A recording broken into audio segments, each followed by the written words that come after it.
Ayan, hello mga kapetchay! Hello mga kapetchay! Welcome at the Dolce Vita Salon. So ayan nga, meron akong customer na dumating at gusto niya, may highlights ang color 1 year ago. So ayan, gusto niya kasi magpariban kasi she feels stress sa kanyang hair. Kasi yung highlights niya is 1 year ago na, gusto niya magpa-rebond and botox. So sabi ko, sige go.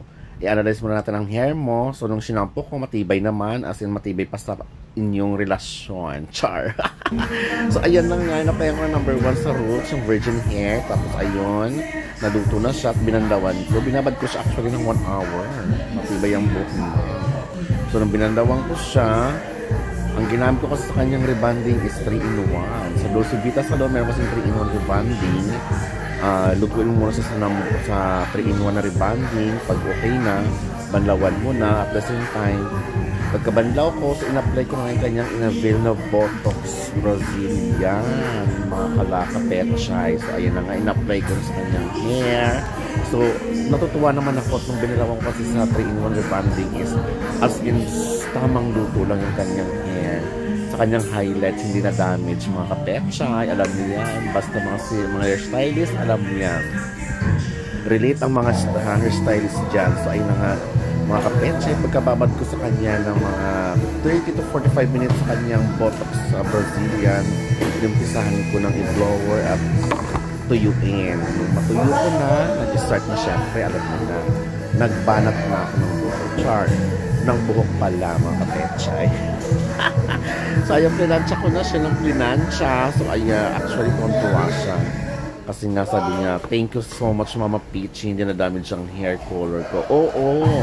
So ako pa ba, you're in the good hands. Siyempre, super bantay ako dyan. Parang ano ko dyan, strand test na makababad yan sa rebonding.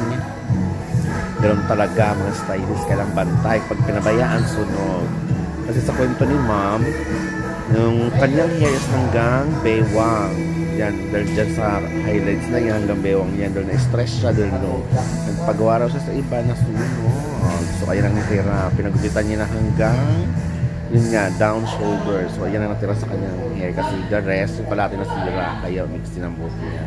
So, sabi niya sa akin, please, huwag naman sana masunog. So, I said, no, don't you worry. Ano ko pa ba?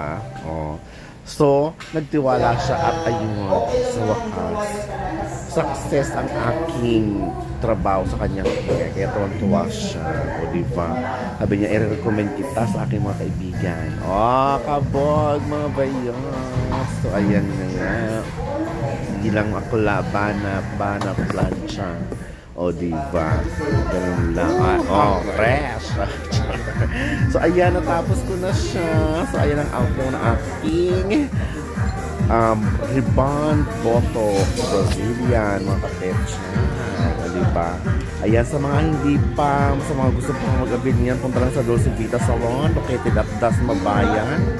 So ayan na nga. Kaya hanapin lang ang pangalan ko si Peachy. So ayan, i-request nyo lang ako. Okay? That's it for today's video. Thank you kay Ma'am sa inavail niyang rebond botox Brazilian. Thank you so much and God bless. See you soon. Bye. Mwah.